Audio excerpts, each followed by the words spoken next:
오늘 하나님 말씀 보도록 하겠습니다. 창세기 26장 12절부터 18절까지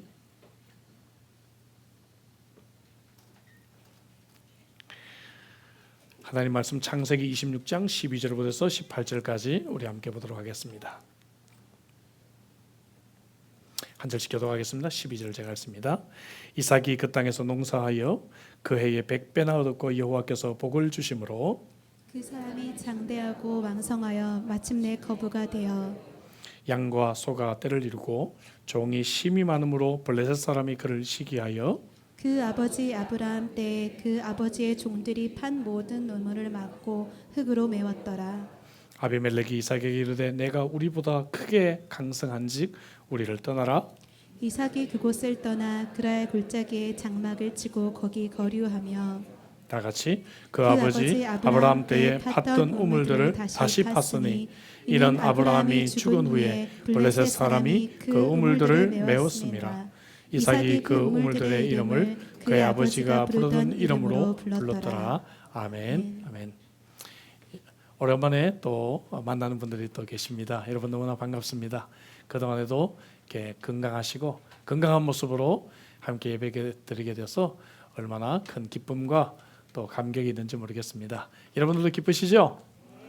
예, 이제 곧 이제 정상적인 이제 예배로 나아갈 수 있지 않을까 그런 기대를 저희들이 하고 있는 중입니다. 여러분 자전거 탈 줄 아시죠? 예, 자전거 타는 거 좋아하십니까? 근데 자전거는 참 흥미롭습니다. 자전거는 페달을 밟고 앞으로 나가지 않으면 넘어집니다. 예, 서 있지를 못합니다. 그래서 많은 사람들은 인생을 이 자전거에 비유를 합니다. 인생은 끊임없이 앞을 향해서 나아가지 않으면 금방 무기력해지고 금방 쓰러지고 만다. 그런 표현들을 참 많이 합니다. 신앙생활도 마찬가지입니다. 교회도 마찬가지입니다. 페달을 밟고 힘들지만 앞으로 나가지 않으면 항상 쓰러지고 넘어지게 되어 있는 것이 교회고 신앙생활입니다. 오늘 저와 여러분들이 읽은 이 본문은 이삭의 이야기죠. 주위 사람들에게 시기를 받을 정도로 축복을 받았어요. 그래서 그들은 이삭에게 다른 곳으로 이사를 가라고 압력을 가합니다. 다른 곳으로 이사를 갔어요. 근데 문제가 있어요. 물이 없는 것이죠. 물이 없어요.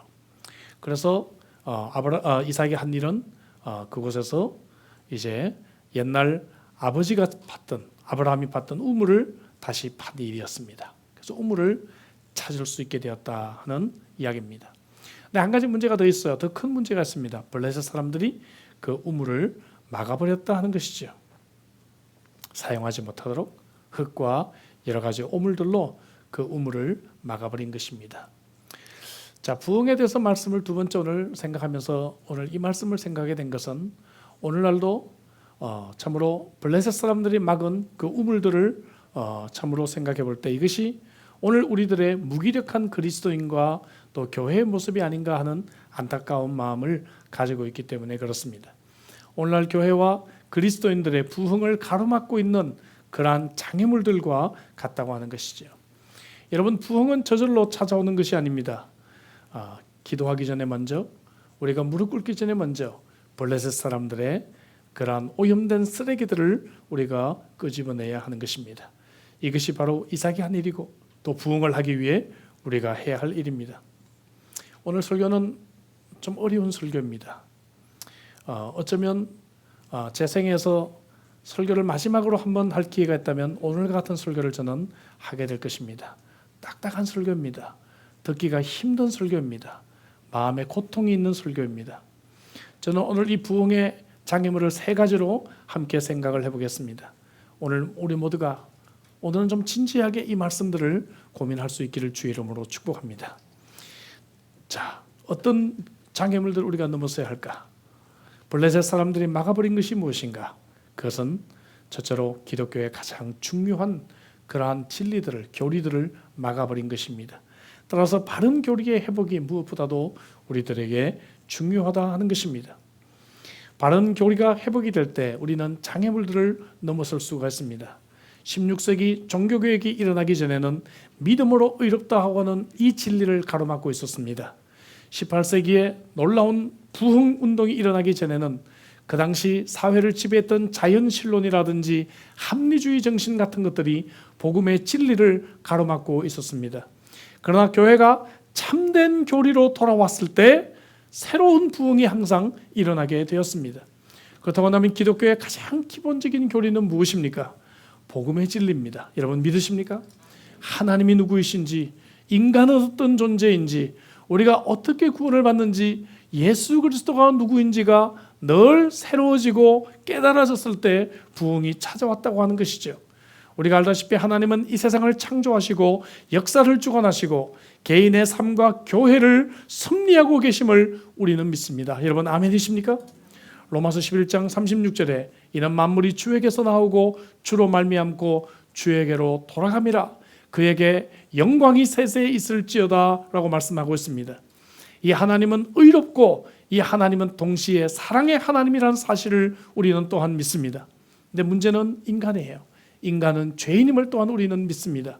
로마서 3장 23절에 모든 사람이 죄를 범하였음에 하나님의 영광에 이르지 못한다는 말씀을 우리는 믿습니다. 여러분 이 교리야말로 세상의 사람들이 가장 싫어하는 그러한 교리입니다. 세상은 죄인이란 말을 싫어합니다.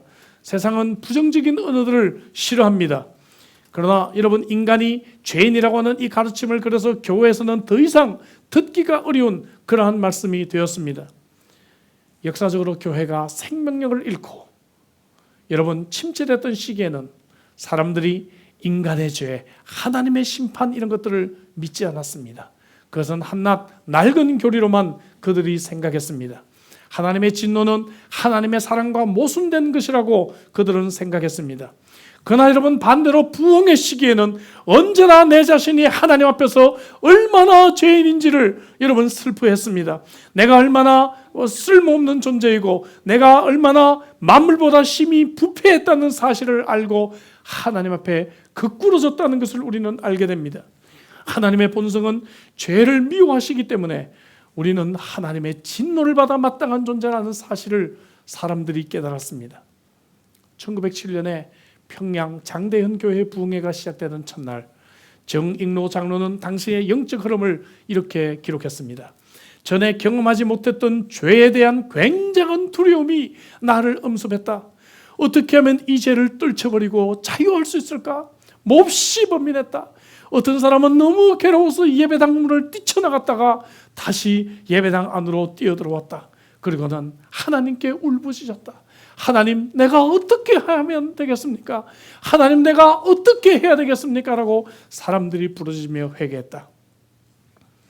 여러분 부흥의 시기마다 사람들은 거룩한 하나님의 임재를 의식하고 소스라치게 놀라면서 어찌할 바를 몰라게 되었습니다. 요나단 에드워드의 말처럼 성난 하나님 앞에 엎드러지기 전까지는 우리는 어떠한 부흥도 기대할 수가 없는 것입니다. 우리가 죄인임을 깨닫는다면 우리에게는 구세주가 필요하다는 사실을 인정해야 합니다. 로마서 3장 24절에 예수 그리스도 안에 있는 속량으로 말미암아 하나님의 은혜로 값없이 주시는 의롭다 하심을 우리가 받았다라고 말씀하고 있습니다. 하나님은 완전한 인간이시고 완전한 하나님이신 예수 그리스도를 우리들에게 보내주셨습니다. 그리고 그의 십자가의 대속으로 말미암아 우리를 구원해 주신 것입니다. 그래서 우리는 예수 그리스도의 이름을 소중하게 여기는 것입니다. 우리는 예수님의 이름을 높이는 것입니다. 우리는 예수님의 이름을 찬양하는 것입니다. 우리가 때를 얻든지 못 얻든지 그 예수 그리스도의 이름을 우리는 증거하는 것입니다. 우리가 지상의 모든 이름들을 이제를 마지막 순간에도 끝까지 붙잡아야 할 그 이름이 바로 예수 그리스도인 것입니다.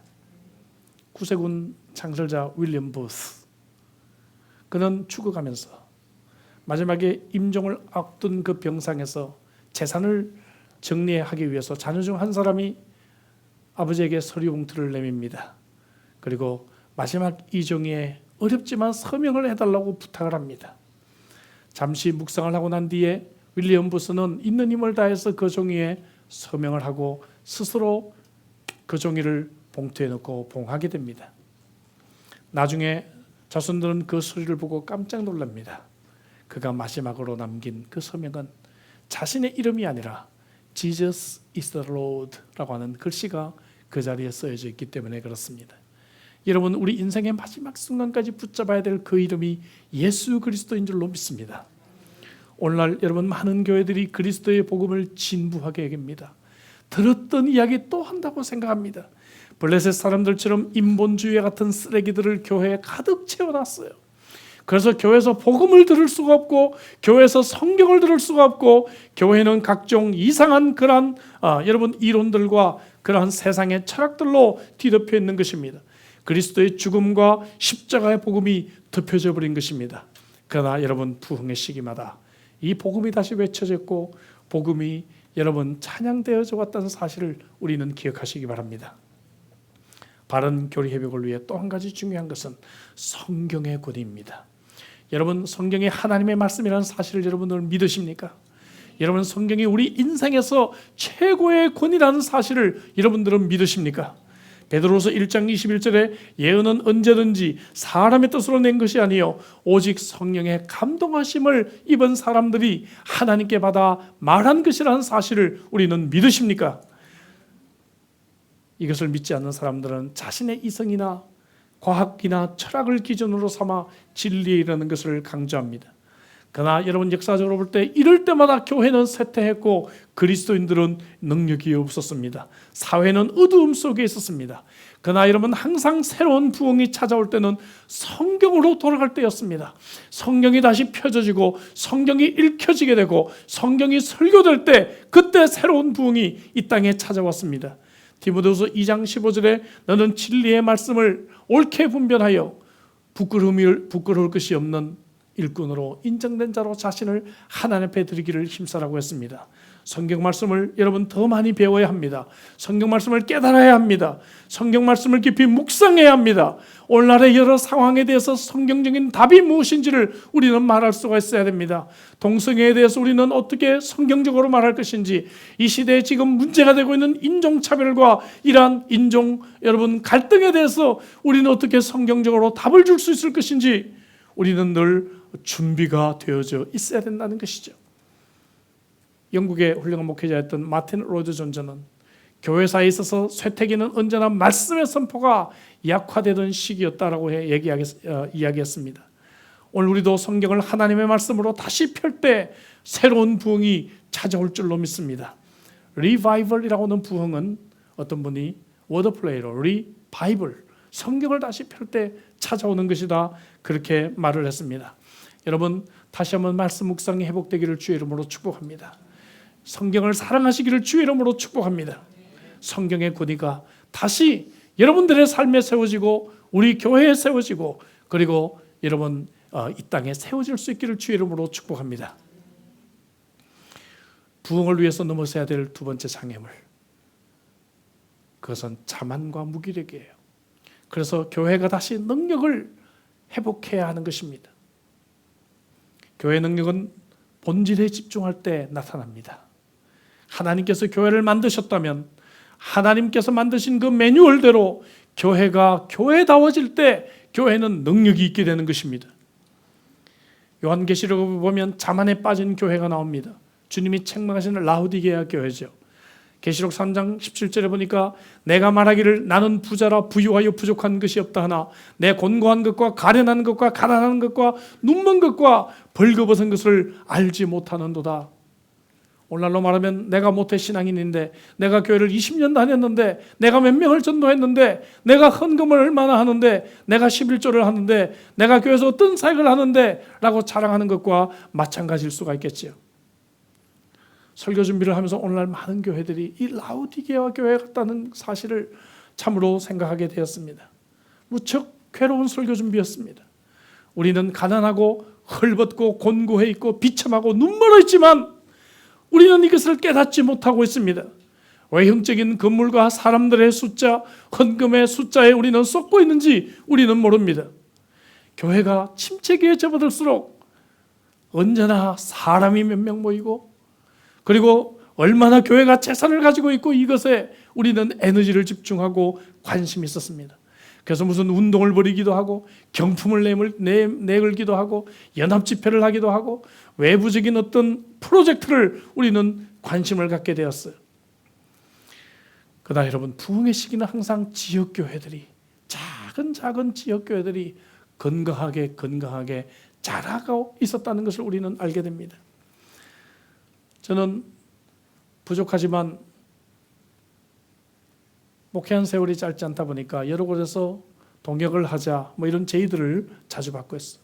어떤 자리에 초청도 자주 받고 있습니다. 그럴 때마다 저 자신에게 두 가지를 질문해 봅니다. 첫째는 무엇인가?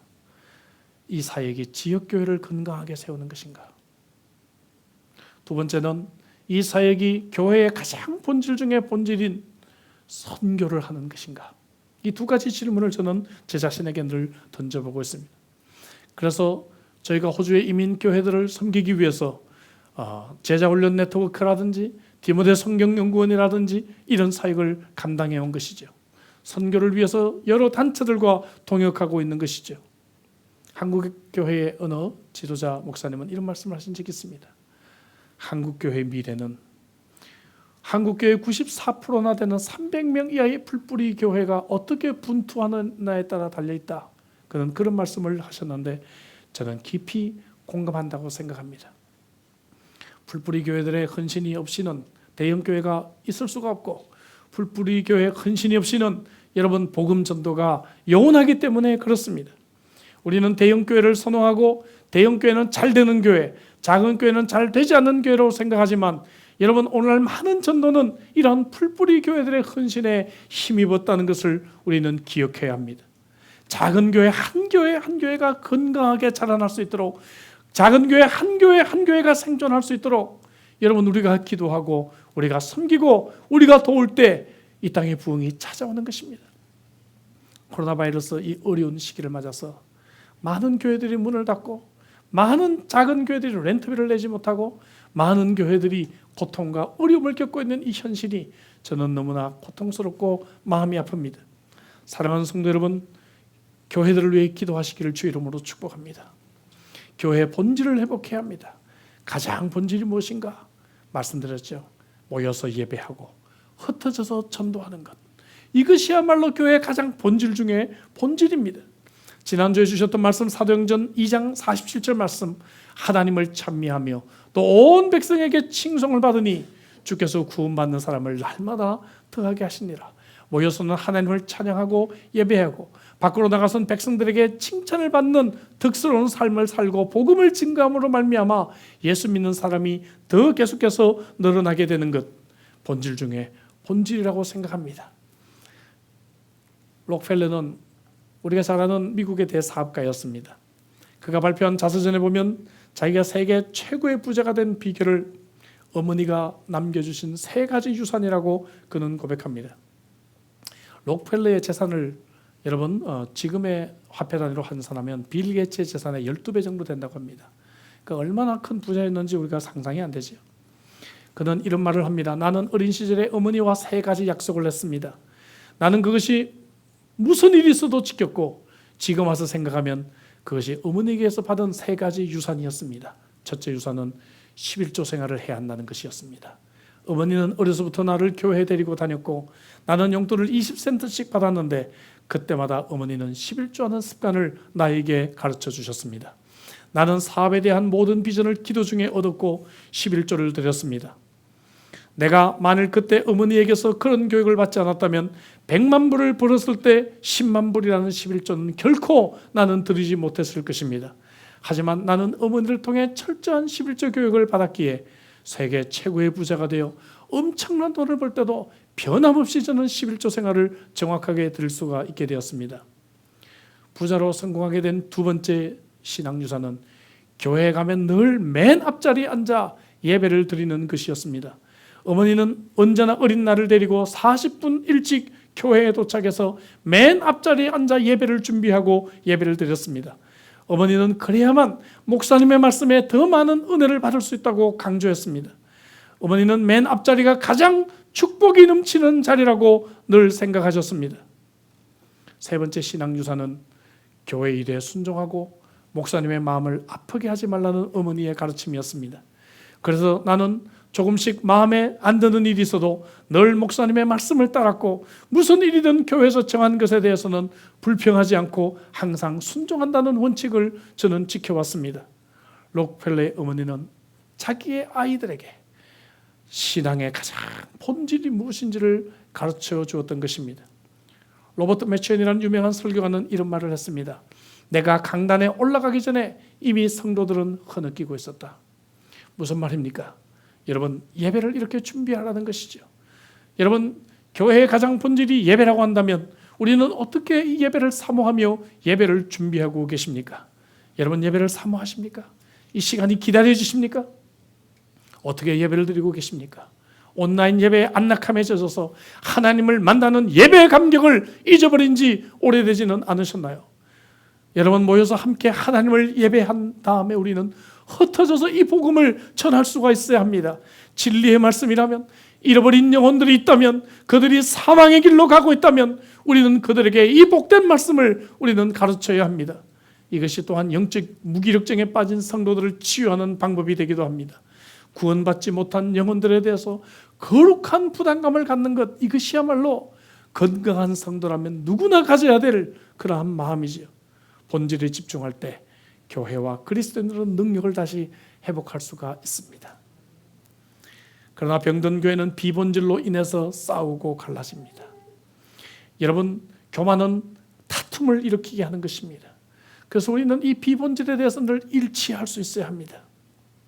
교회 안에 자기의 출생이나 재산이나 지식이나 경험 혹은 교회의 경력을 자랑하고 고집하는 사람들이 있습니다. 겉으로는 겸손한 척합니다. 하지만 그 속에 강한 교만이 사로잡고 있는 것을 보게 됩니다. 그래서 다른 사람들을 무시합니다. 자기의 철학대로 인생을 살아갑니다. 신앙생활합니다. 하지만 여러분, 그 배후에 사탄이 있다는 것을 우리는 기억을 해야 합니다. 어제 우리가 묵상했던 고린도전서 8장 1절 말씀, 지식은 교만하게 하며 사랑은 덕을 세운다는 말씀을 여러분들이 기억하시기 바랍니다. 지식은 교만하게 하고 사랑은 덕을 세웁니다. 우리 모두는 죄인입니다. 그래서 우리는 우리가 부족하다는 것을 인정할 수 있어야 합니다. 비본질적인 요소들이 많이 우리들에게 찾아옵니다. 이것들을 우리가 수용하고 부족한 부분들을 관용으로 서로 받아줄 수 있을 때 진정으로 교회는 자라날 수가 있습니다.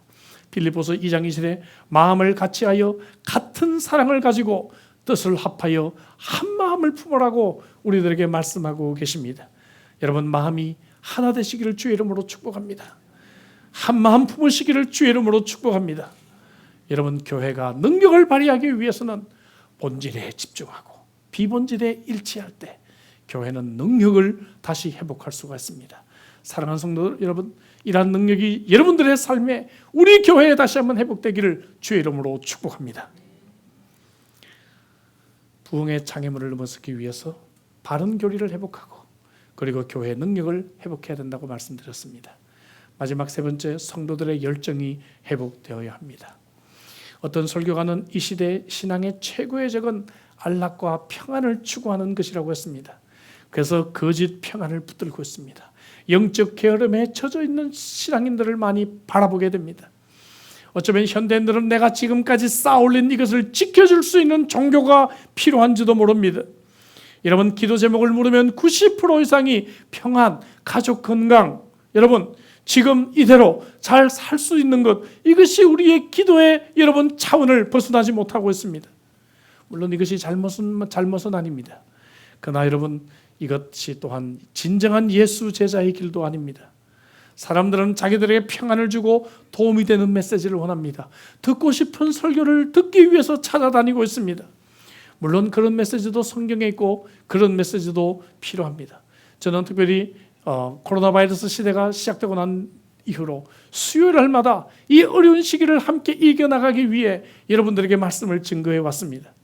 하지만 여러분, 동시에 우리는 듣기 싫은 설교도 들을 수 있어야 합니다. 오늘처럼 딱딱한 설교도 여러분들이 귀를 기울여야 합니다. 우리 영혼을 위한 필수 영양소를 섭취해야 하기 때문에 그런 것이죠. 오늘 얼마나 많은 교회들이 거짓 평안을 여러분 선포하고 있습니까?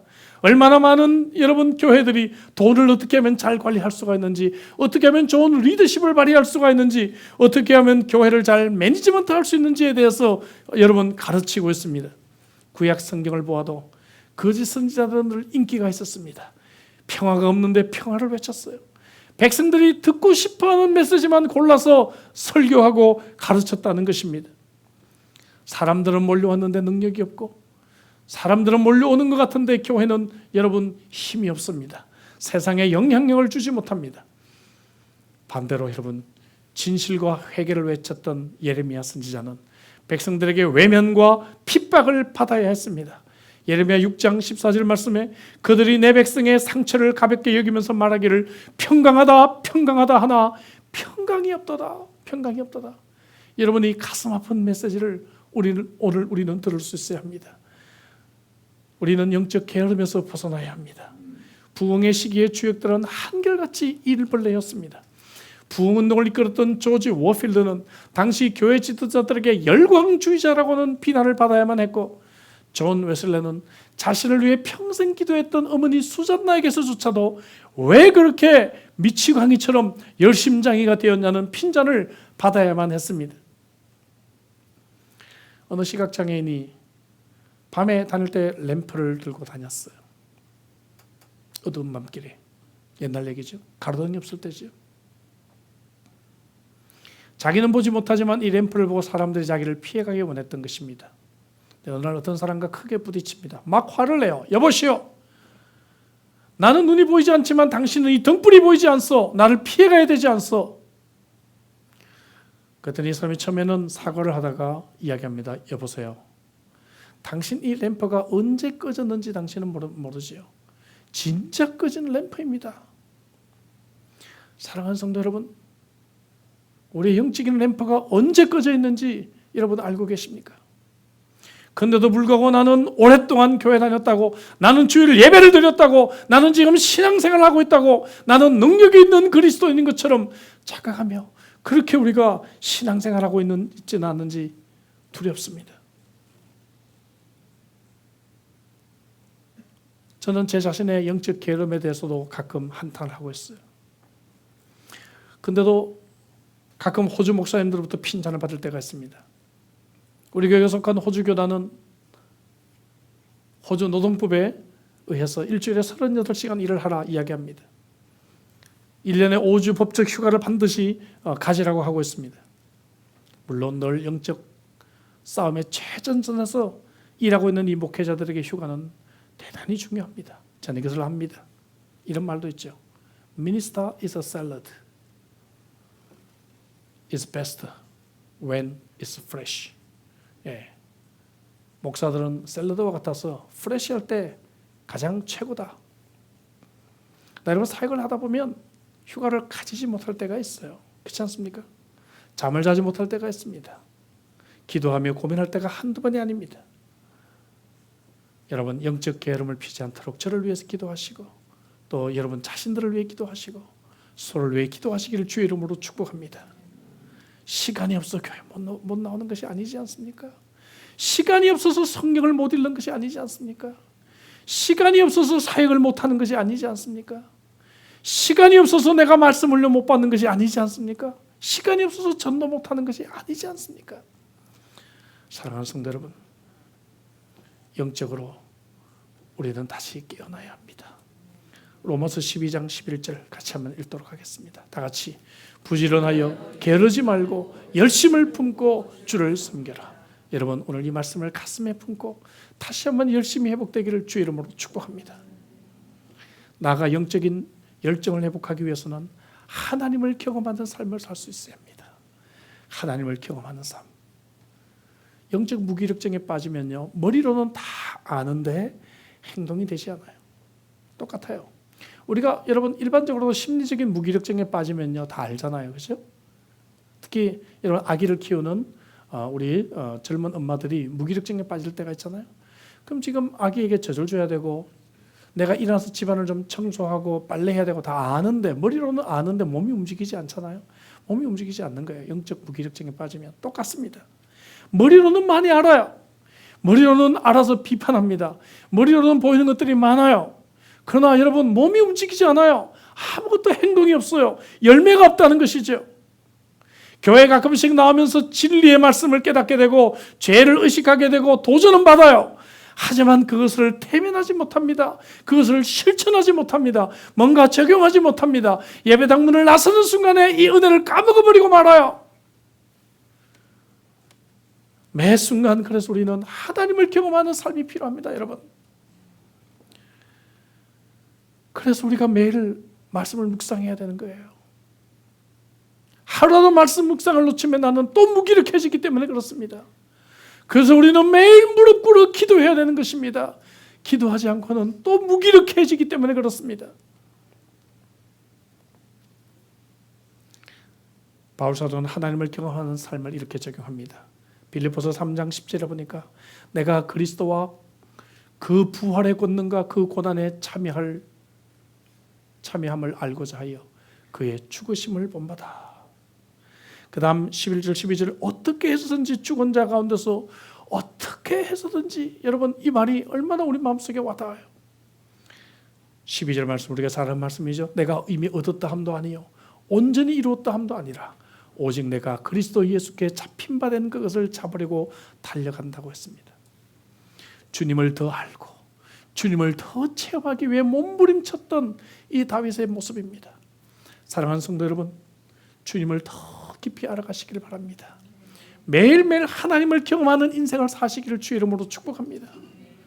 하나님의 말씀을 들었으면 말씀을 적용하기 위해 노력하십시다.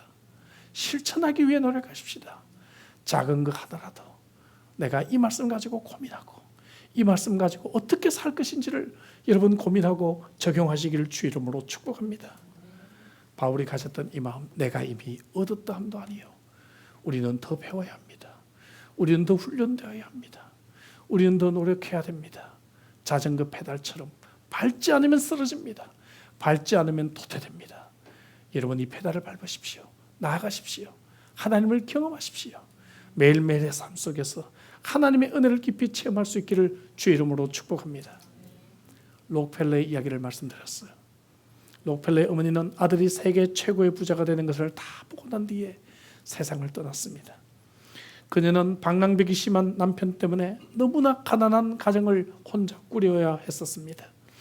그러나 그 어려운 상황 속에서도 록펠러의 어머니는 하나님을 철저하게 의지했습니다. 그리고 그 어려운 상황에서도 하나님의 말씀대로 살기 위해 손해보고 헌금하고 교회 숨기고, 여러분 이것들을 그녀는 하나도 포기하지 않았습니다.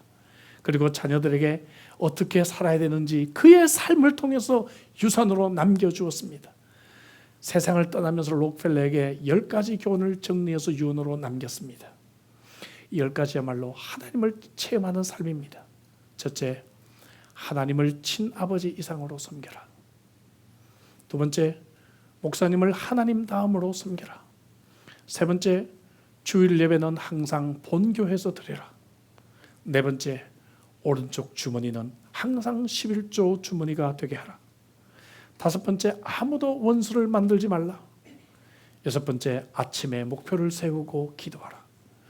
일곱 번째, 잠자리에 들기 전 하루를 반성하고 기도하라. 여덟 번째, 아침에는 꼭 하나님의 말씀을 읽어라.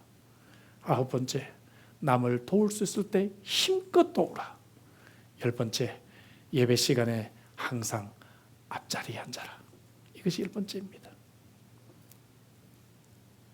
정말 길을 쓰고 갈망하고 영적인 은혜를 추구하는 성도들을 만나기가 어려운 시대입니다.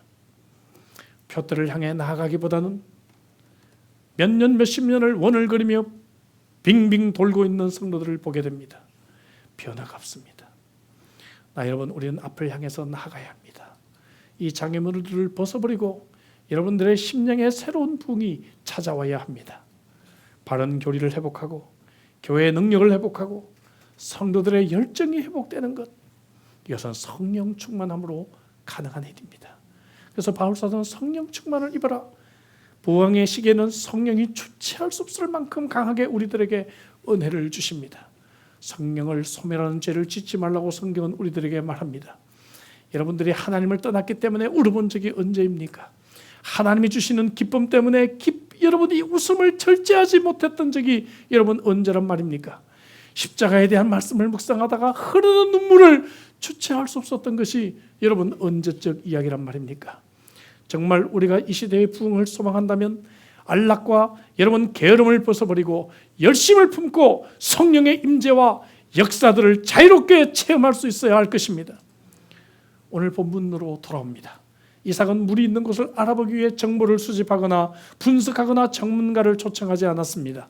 여기저기 막무가내로 물줄기를 여러분 찾아다니지도 않았어요. 그가 한 일은 아버지 아브라함이 봤던 우물을 다시 파는 것이었습니다. 여러분, 하나님은 과거에도 우리에게 부흥을 주셨고 하나님은 정말로 우리들에게 반복적으로 주기적으로 부흥의 은혜를 주셨습니다. 그렇다고 한다면 하나님께서 과거에 우리의 선조들에게 주셨던 그 부흥을 우리는 다시 갈망할 수가 있습니다. 부흥은 반복적으로 일어납니다. 세계사에 일어났던 어떤 부흥도 보면 사도행전에 나타났던 초대교회 부흥의 역사로 돌아가는 것을 보게 됩니다. 과거의 부흥의 역사가 오늘 우리들에게 다시 일어나기를 소망하기를 주의 이름으로 축복합니다. 부흥이 일어났던 과거의 하나님은 오늘 저와 여러분들의 하나님이기 때문에 그렇습니다. 그때의 성경은 오늘 우리가 믿고 있는 하나님의 말씀 성경이기 때문에 그렇습니다. 그때 사람들의 문제와 그때 사람들의 죄악된 모습은 역시 지금 오늘 저와 여러분들의 모습과 똑같기 때문에 그래요. 그렇다고 한다면 해결은 무엇입니까? 하나님이 과거에 주셨던 그 부흥을 사모하며 그 부흥이 다시 한번 우리 가운데 일어나기를, 그 부흥이 다시 한번 우리 교회에 회복되기를, 그 부흥이 다시 이 시대에 일어나기를 우리가 엎드려 구하는 것밖에 없습니다. 이것이 해답입니다. 어려운 시기입니다. 참으로 힘든 시기입니다. 신앙생활도 어떻게 해야 될지 고민되는 시기입니다. 여러분, 이 시기 여러분들에게 다시 한번 더 우리를 가로막고 있는 여러분 이 장애물들을 벗어나서 새로운 부흥을 위해 달려가시는, 페달을 밟으시는 저와 여러분들이 되시기를 주의 이름으로 축복합니다. 기도하십시다. 주신 말씀 가지고 우리 기도하도록 하죠.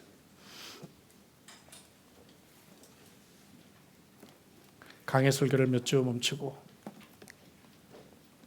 하나님이 어려운 시기에 우리에게 원하시는 말씀이 무엇인지 고민하면서 부흥에 대한 말씀들을 준비하면서 제 자신에게는 너무 큰 고통이 있었습니다.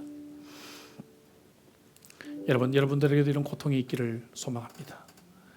여러분들에게도 눈물이 있기를 소망합니다. 나의 영적인 상태 때문에 울어볼 수 있는 은혜가 있기를 소망합니다. 우리 교회와 이 시대의 교회를 위해서 내가 참으로 눈물을 흘리며 주 앞에 올려드릴 수 있는 그러한 이 시대에 깨어있는 자가 되기를 여러분 소망합니다. 주신 말씀 가슴에 품고 우리 간절하게 기도하죠. 하나님, 오늘 나부터 복음의 진리가 깨달아지게 하시고 오늘날 교회들이 복음의 진리가 가르쳐지게 해주시고 헛된 것들이 교회를 휩쓸지 않도록 도와주시옵소서. 본질에 집중하고 비본질에 일치하게 하옵소서. 성도들이 영적 무기력에서 벗어나 영적 게으름에서 벗어나 힘차게 페달을 밟으며 앞을 향해 하나님을 경험하는 삶으로 나아갈 수 있기를 위해 주신 말씀 가지고 우리 간절하게 우리 기도하겠습니다. 기도하시겠습니다.